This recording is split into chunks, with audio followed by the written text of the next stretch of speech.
आज की क्लास में बेटा हम स्टार्ट कर रहे हैं एक नया टॉपिक। टॉपिक का नाम क्या है? बायोडाइवर्सिटी। क्या नाम है? बायोडाइवर्सिटी। तो ध्यान से देखना, इम्पोर्टेंट टॉपिक है। यहाँ से आपका एनटीएससी में क्वेश्चन निकल के आएगा, ध्यान से देखना। बायोडाइवर्सिटी का मतलब क्या होता है? अर्थ के ऊपर कितने नंबर में और कितने टाइप के ऑर्गेनिज्म पाए जाते हैं। Number and type of organism. जैसे हम कहते हैं कि मैंगो की 1000 वैरायटी से ज्यादा हमारे पास ऑर्गेनिज्म, तो ये हम क्या बता रहे हैं? मैंगो की डाइवर्सिटी। ठीक है, तो डाइवर्सिटी क्या होती है बेटा? Number and type of organism कितने पाए जाते हैं अर्थ के ऊपर, उसको कौन रिप्रेजेंट करता है? डाइवर्सिटी रिप्रेजेंट करता है। ठीक है, अब डाइवर्सिटी कितनी है?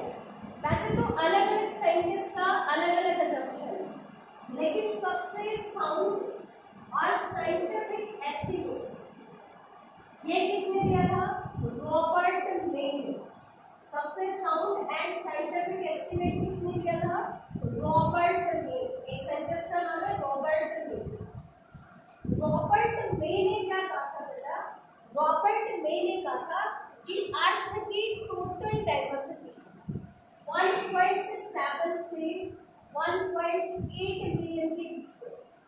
हम नंबर ऑफ इंडिविजुअल की बात नहीं करें, हम करें कितने टाइप के इंडिविजुअल पाए जाते। डाइवर्सिटी कितनी बताइए इसने? 1.7 to 1.8। अब एक चीज, डाइवर्सिटी कितनी ज्यादा है? क्या इतनी डाइवर्सिटी को हम ऐसे ही स्टडी कर सकते हैं? नहीं। इतनी डाइवर्सिटी को स्टडी करना उसके नोमेनक्लेचर और क्लासिफिकेशन के बिना पॉसिबल है। नोमेनक्लेचर का मतलब क्या है? कि उन इंडिविजुअल्स को एक प्रॉपर नाम दिया जाए, जिस नाम की वजह से उनको जाना जाए गॉड की ओर। ठीक है, और साथ में उनको क्लासिफाई भी करते हैं। क्लासिफिकेशन, नोमेनक्लेचर इसलिए जरूरी है क्योंकि इतने सारे ऑर्गेनिज्म की स्टडी एक इंडिविजुअल, एक स्टेट या एक कंट्री नहीं कर सकता। ठीक है, तो हमें ऐसे नोमेनक्लेचर चाहिए ताकि जिस ऑर्गेनिज्म पे हम काम कर रहे हैं उसके बारे में सबको समझते हैं। ठीक है, तो नोमेनक्लेचर इसीलिए। अगर ऐसा होगा कि हम उसको किसी और नाम से बोल रहे हैं, कोई और किसी और नाम से बोल रहे हैं, तो हम कभी भी कम्युनिकेट नहीं करेंगे। इसलिए प्रॉपर नोमेनक्लेचर का सिस्टम होना बहुत जरूरी है। दूसरा क्या आता है? क्लासिफिकेशन। क्लासिफिकेशन में हम क्या करते हैं? टोटल डाइवर्सिटी को कुछ ग्रुप और सब ग्रुप में डिवाइड करते हैं। इसमें डिवाइड कर देते हैं, ग्रुप और सब ग्रुप में डिवाइड कर देते हैं। और हम क्या करते हैं बेटा? हर ग्रुप और सब ग्रुप के सिर्फ कुछ इंडिविजुअल को स्टडी करते हैं, सभी को स्टडी नहीं करते हैं क्योंकि सबको स्टडी करना पॉसिबल नहीं। हम क्या करते हैं?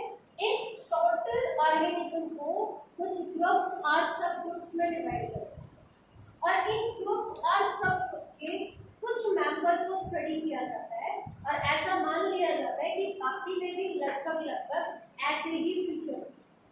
ठीक है, तो ये क्लासिफिकेशन है। तो क्लासिफिकेशन और नोमेनक्लेचर के बिना ये चीजें पॉसिबल है। तो आज की क्लास में हम पहले डिस्कस करेंगे नोमेनक्लेचर। नोमेनक्लेचर जैसा कि मैंने पहले भी बताया, नोमेनक्लेचर क्या है? एक ऐसा सिस्टम है जिसकी वजह से किसी भी इंडिविजुअल को जाना जाए। ठीक है, अब नोमेनक्लेचर दो टाइप की होती है। जैसे एक तो होता है कॉमन नेम। क्या होता है? Common name. एक तो होता है कॉमन नेम। कॉमन नेम को ही वर्नाक्युलर नेम भी बोला जाता है। क्या बोला जाता है? वर्नाक्युलर। कॉमन नेम को ही हम वर्नाक्युलर नेम से भी बोलते हैं। और दूसरा नेमिंग सिस्टम होता है scientific naming system. Scientific name. दोनों में डिफरेंस क्या होता है? कॉमन नेम हम किसे कहते हैं? ये वो नाम होता है जो हम किसी भी इंडिविजुअल को लोकल रीजन और लोकल लैंग्वेज में, जो नाम किसी भी इंडिविजुअल को लोकल रीजन में और लोकल लैंग्वेज में दिया जाता है उसको क्या कहा जाता है? कॉमन नेम कहा जाता है। मुझे ये बताओ, अगर कोई नाम साउथ में दिया जाए, साउथ की लैंग्वेज में दिया जाएगा, तो क्या हम नॉर्थ वाले समझ पाएंगे कि वो किसके बारे में बात करें? नहीं समझ पाएंगे ना।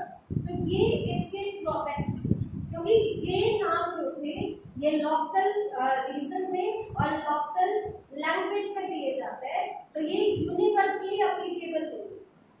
इस नेमिंग को साइंटिफिक कम्युनिकेशन के लिए यूज नहीं किया जा सकता, क्योंकि साइंटिस्ट अलग अलग जगह से, तो हम साइंटिफिक नेमिंग के लिए इसको यूज नहीं कर सकते।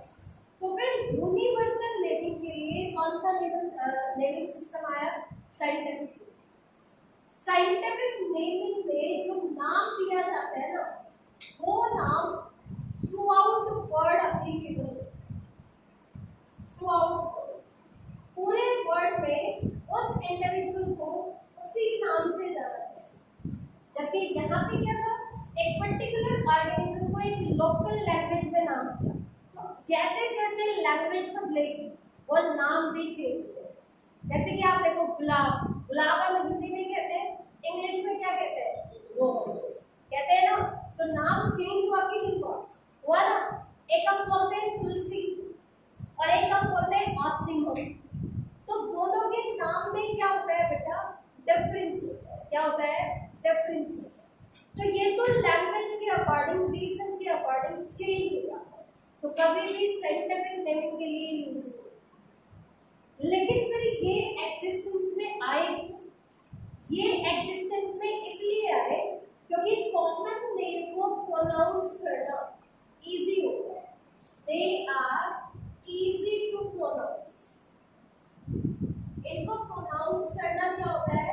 इजी होता है। क्यों होता है इजी? लोकल लैंग्वेज में दिए जाते हैं ना, तो लोकल लैंग्वेज से तो हर कोई फैमिलियर है। ठीक है। एक तो हमें रोज याद करना या हमें गुलाब याद करना, एक हमें रोजा इंडिका याद करना, तो कौन सा इजी है? रोज। एक हमें तुलसी याद करना, एक हमें ऑसिमम सैंक्टम याद करना। तो साइंटिफिक नेमिंग थोड़ी सी डिफिकल्ट होती है, लेकिन कॉमन नेमिंग क्या होती है? इजी। ठीक है। दूसरा रीजन क्या है? ये जो नेमिंग सिस्टम होता है ये उस इंडिविजुअल के कुछ माइनर और मेजर कैरेक्टर के ऊपर बेस्ड होता है। किसके ऊपर बेस्ड होता है? उस इंडिविजुअल के कुछ माइनर और मेजर कैरेक्टर के ऊपर बेस्ड होता है। जैसे कि एग्जांपल मैं देती हूँ, कंडियाली। कंडियाली किसको कहा जाता है? कंडियाली कॉमन लैंग्वेज में उन प्लांट्स को कहा जाता है जिनके अंदर स्पाइक्स होते हैं। ये नुकीली स्ट्रक्चर होती है जिनको हम क्या कहते हैं? स्पाइक्स। ठीक है। जिनके अंदर ये स्पाइक्स प्रेजेंट होते हैं उनको कॉमन लैंग्वेज में क्या कहा जाता है? कंडियाली। ठीक है। एक पौधक कॉलर आता है। पौधक किसको कहते हैं? जिनके अंदर मिल्की लेटेक्स की फॉर्मेशन होती है, जो मिल्की लेटेक्स की सिक्रीशन करता है। जैसे आग का पेड़ देखा है आपने? आग का पेड़ देखा होगा ना, उसके लीफ को तोड़ो, प्लग करो। जैसे आप लीफ को तोड़ोगे एक मिल्क लाइक सिक्रीशन प्रोड्यूस होती है कि नहीं होती? तो ये जो मिल्क वीड फैमिली के जितने भी मेंबर्स हैं उन सब में मिल्की लेटेक्स की सिक्रीशन है। तो इनको कॉमन लैंग्वेज में क्या कहा जाता है? पौधक कहा जाता है। तो कुछ कॉमन नेमिंग कुछ माइनर और मेजर कैरेक्टर के ऊपर भी दी जा सकती है, तो ये काम आई ना, साथ में कैरेक्टर भी पता चले। लेकिन इस नेमिंग की कुछ ड्रॉबैक भी।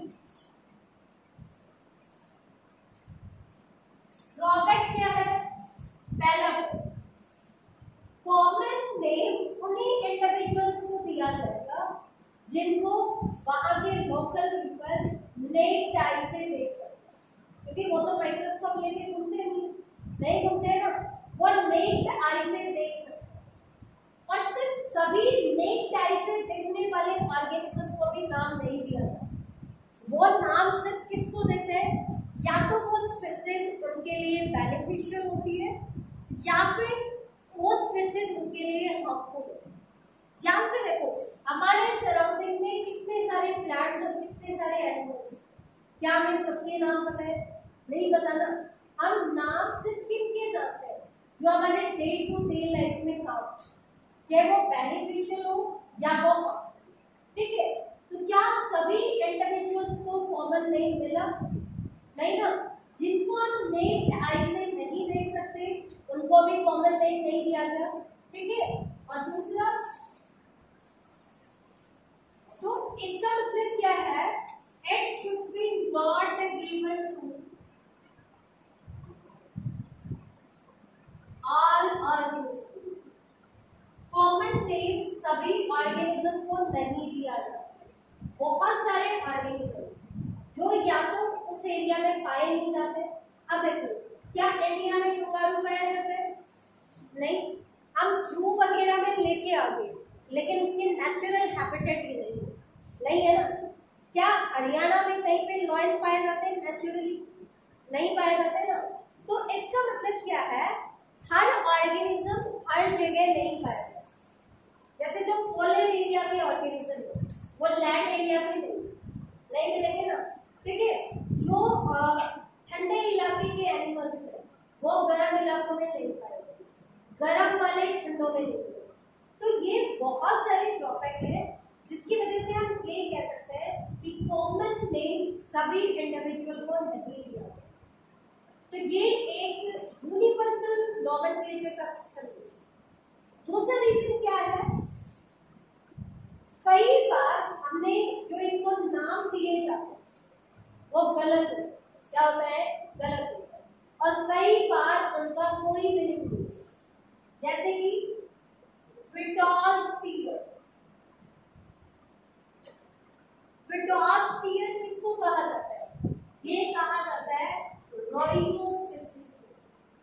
रॉयोस्पिसिस के जो मेंबर्स हैं, पर्पल कलर के लीव्स होते हैं इनके, तो इनके जो मेंबर्स हैं उनको कॉमनली विटॉस टीयर कहा जाता है, जबकि इसका इस मीनिंग से कोई लेना नहीं।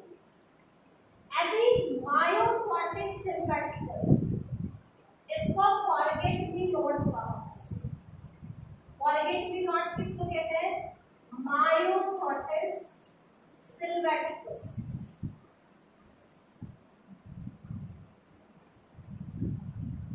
इसको कॉमनली फॉरगेट मी नॉट कहा जाता है। तो इसका फॉरगेट मी नॉट से कोई लेना देना नहीं। आई बात सुनिए, टच मी नॉट का लेना देना है। कई बच्चे कहेंगे कि टच मी नॉट भी नहीं देता, उसका लॉजिकल है। क्यों? क्योंकि वो प्लांट को जब हम टच करते हैं तो वो अपनी लीव्स को फोल्ड करा लेता है। क्या करा लेता है? फोल्ड करा, ठीक है। तो उसका लॉजिक है, लेकिन फॉरगेट मी नॉट का कोई लॉजिक। कई बार गलत नाम दिया जाता है, जैसे कि silver fish, jelly fish, star fish. ये कुछ कॉमन नेम है एनिमल्स के, जिनका फिशेस से कोई लेना देना नहीं, जिनका किससे कोई लेना देना नहीं है, फिशेस से। कैसे? सिल्वर फिश किसको कहा गया है? सिल्वर फिश कहा गया है लैप्टिस्मा की स्पीशीज। और लैप्टिस्मा किससे बिलोंग करता है? बेटा लैप्टिस्मा एक टाइप का आर्थ्रोपोडा है। आर्थ्रोपोडा का, आर्थ्रोपोडा फाइलम का मतलब बेटा आर्थ्रोपोडा आते हैं आपके इनवर्टिब्रेट्स और फिशेस आती हैं आपकी वर्टिब्रेट्स, ठीक है। अब ये देखो, आर्थ्रोपोडा के मेंबर्स जो है वो नॉन कॉर्डेट है। कैसे है? Non chordate. और वो कैसे है? कॉर्डेट आते हैं। तो दोनों का आपस में कोई लेना देना। जेलीफिश किसको कहते हैं? ऑरेलिया। और ऑरेलिया भी किससे बिलोंग करता है? सीलेंट्रेटा फाइलम से बिलोंग करता है। इसका भी फिशेस से कोई लेना देना नहीं। स्टार फिश किसको कहा जाता है? एस्टी लॉज, इसको कहते हैं एस्टीरियास। और एस्टीरियास क्या है? अकाइनोडर्मेटा का एक मेंबर है, अकाइनोडर्मेटा।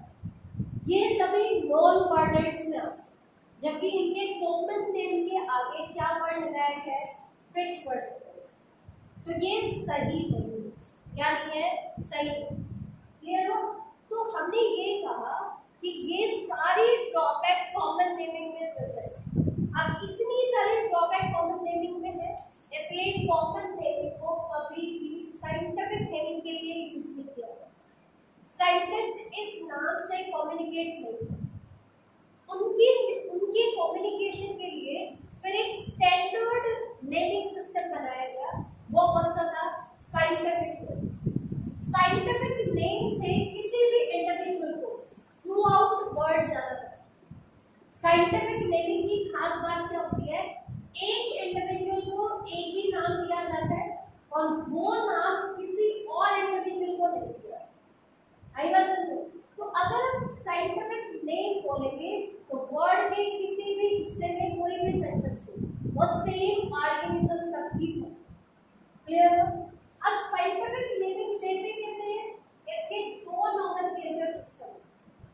एक नोमेनक्लेचर सिस्टम है बाइनोमियल नोमेनक्लेचर और एक है ट्राइनोमियल। आपके सिलेबस में जो मोस्ट इम्पॉर्टेंट सिस्टम है, वेरी वेरी इंपॉर्टेंट, यहाँ से आपका क्वेश्चन बन के आएगा। जो मैंने कहा था बायोडायवर्सिटी से क्वेश्चन बन के आएगा, तो वो इसके बाइनोमियल नोमेनक्लेचर से निकलता है।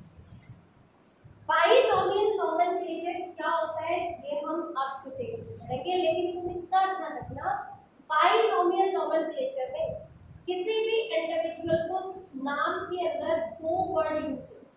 कितने वर्ड यूज होते हैं? दो वर्ड। और ट्राइनोमियल में कितने वर्ड यूज होते हैं? तीन वर्ड। ठीक है? बाइनोमियल में दो वर्ड और ट्राइनोमियल में तीन। ठीक है? अब हम स्टार्ट करते हैं बाइनोमियल नोमेनक्लेचर।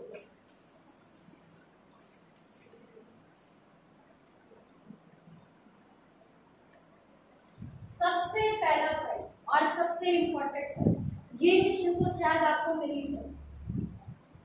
क्वेश्चन क्या है कि बाइनोमियल नोमेनक्लेचर सिस्टम किसने? तो बाइनोमियल नोमेनक्लेचर सिस्टम दिया था कैरोलस लिनेयस। साइंटिस्ट का नाम है, इसका बहुत ज्यादा कंट्रीब्यूशन है बायोलॉजी में, याद रखना। क्लासिफिकेशन में भी कैरोलस लिनेयस है। तो कैरोलस लिनेयस साइंटिस्ट ने भी बाइनोमियल नोमेनक्लेचर किया। इसी को कार्ल लीने के नाम से भी जाना जाता है। कार्ल लीने या सिंपली लिनेयस भी लिखा जाता है, या अलग अलग नाम से इसको जाना जाता है। तो ध्यान रखना, लिनेयस वर्ड जहां पे भी आ जाता है तो उसने बाइनोमियल नोमेनक्लेचर सिस्टम को दिया ही दिया। अब क्वेश्चन आता है कि बाइनोमियल नोमेनक्लेचर का मतलब क्या है? बाइनोमियल का मतलब है यहाँ पर एक साइंटिफिक नेम के लिए दो वर्ड्स यूज। ठीक है? दो वर्ड कौन कौन से? जो पहला वर्ड होगा वो उस ऑर्गेनिज्म के जेनेरा को रिप्रेजेंट करेगा। इसको रिप्रेजेंट करेगा जेनेरा। बेटा जेनेरा क्या होता है ये ध्यान से सुनो। इसी को हम जीनस भी कहते हैं। इसी को हम क्या कहते हैं? जीनस। जब हम इंडिविजुअल को क्लासिफाई करते हैं तो क्लासिफिकेशन कभी भी सिंगल स्टेप प्रोसेस नहीं है, इसमें मल्टीपल स्टेप। इसमें क्या होता है? Multiple step. तो ये जो मल्टीपल स्टेप्स होते हैं क्लासिफिकेशन के, इनको बोला जाता है टैक्सोनॉमिक कैटेगरी। क्या बोला जाता है? टैक्सोनॉमिक। ठीक है? तो एक होती है बड़ी कैटेगरी, फिर उससे छोटी, उससे छोटी, इससे छोटी। तो 7 ऑब्लिगेट कैटेगरीज बनाई गई। डिसेंडिंग ऑर्डर में मैं आपको बता दूं, kingdom, phylum, class, order, family, genus. Obligate कोई भी क्लासिफिकेशन सिस्टम आप बताओगे तो ये 7 कैटेगरी आपको बता देंगे कंपल्सरी, ठीक है। हाँ, इसके अलावा सब कैटेगरीज भी बता सकते हैं, लेकिन वो ऑब्लिगेट कैटेगरीज। अब इसमें देखो, किंगडम सबसे बड़ी कैटेगरी और स्पीशीज सबसे छोटी कैटेगरी। स्पीशीज से हायर कैटेगरी है जीनस, समझ में आया? तो हम इसके जीनस और स्पीशीज को यूज करते हैं साइंटिफिक में। कैसे? जीनस को, जो भी उसका जीनस होता है उसको उसके साइंटिफिक नेम का पहला वर्ड बनाना, और दूसरा वर्ड होता है स्पेसिफिक एपिथेट। स्पेसिफिक एपिथेट बोल दे या बोल दे स्पीशीज, मतलब जो दो वर्ड होते हैं, पहला वर्ड उस इंडिविजुअल के जीनस का नाम होता है और सेकंड वर्ड उस इंडिविजुअल की स्पीशीज का नाम, किसका नाम होता है? स्पीशीज का। क्लियर हो?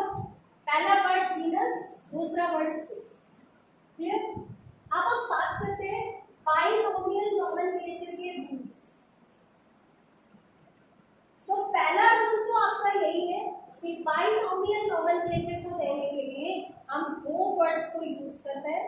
पहला वर्ड उसका जनरल होता है और दूसरा वर्ड स्पेसिफिक एपिथेट, मतलब पहला वर्ड जीनस, दूसरा वर्ड स्पीशीज।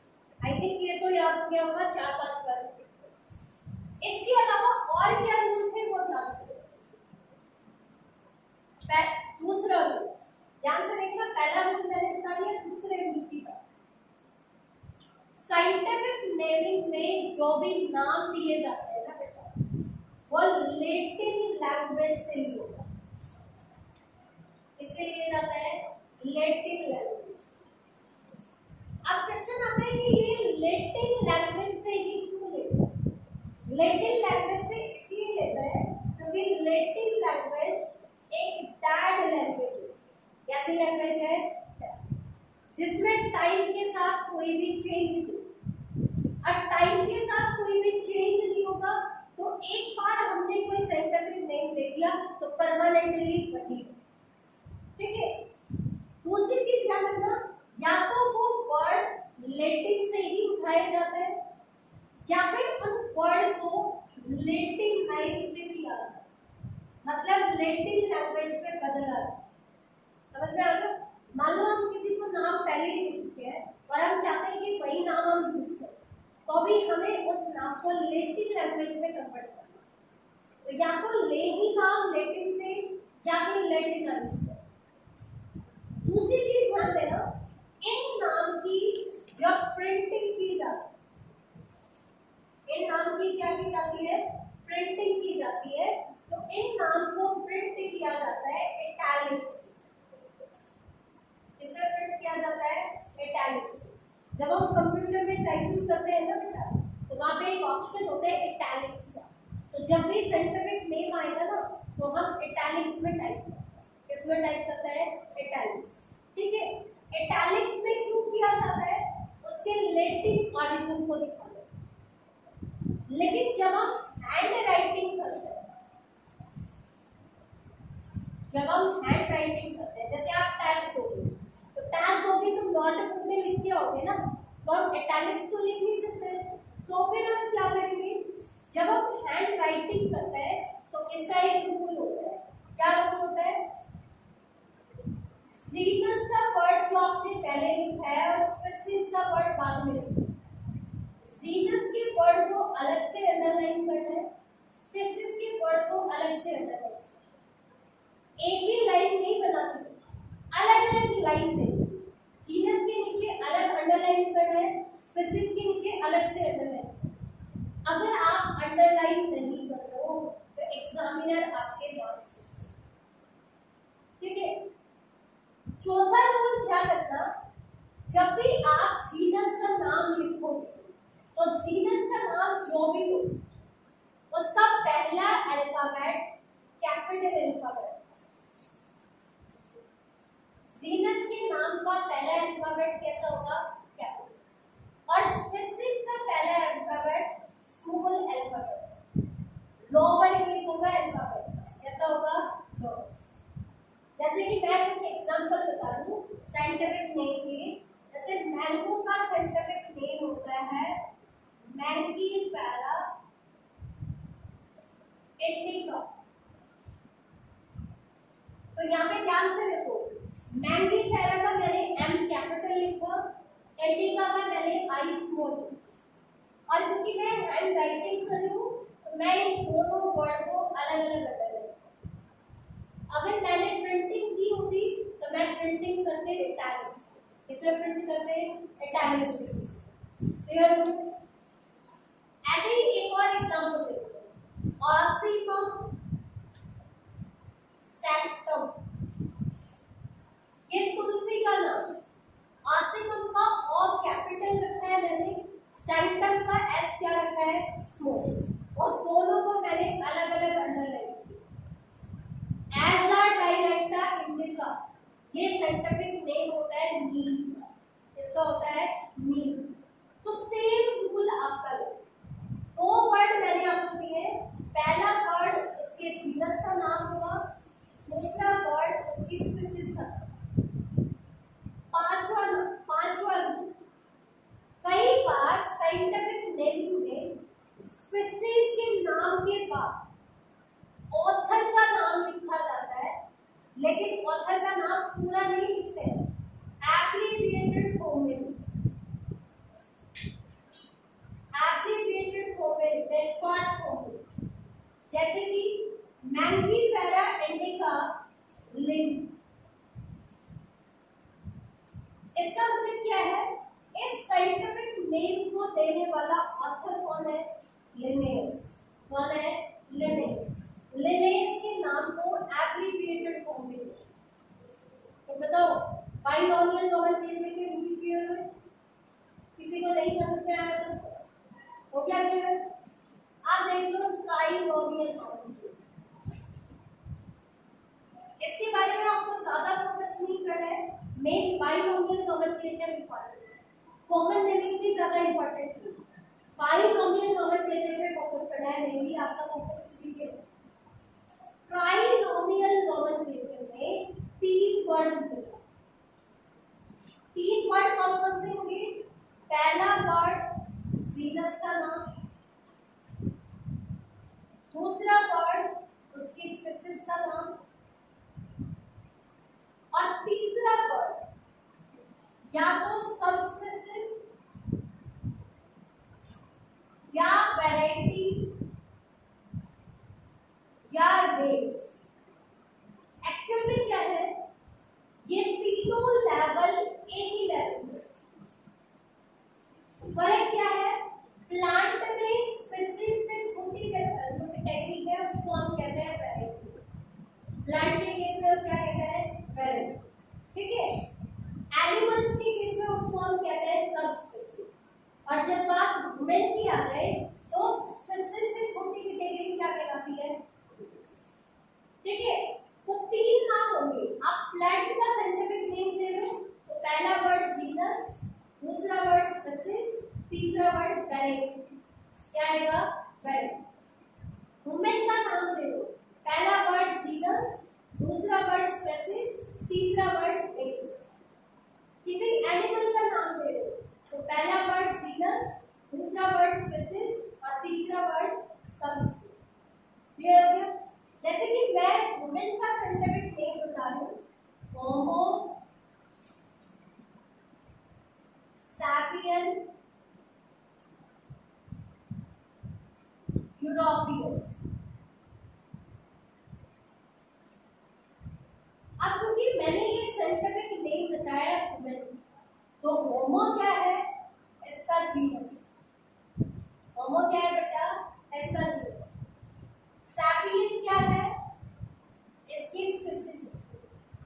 और यूरोपियस क्या है, इसकी रेस।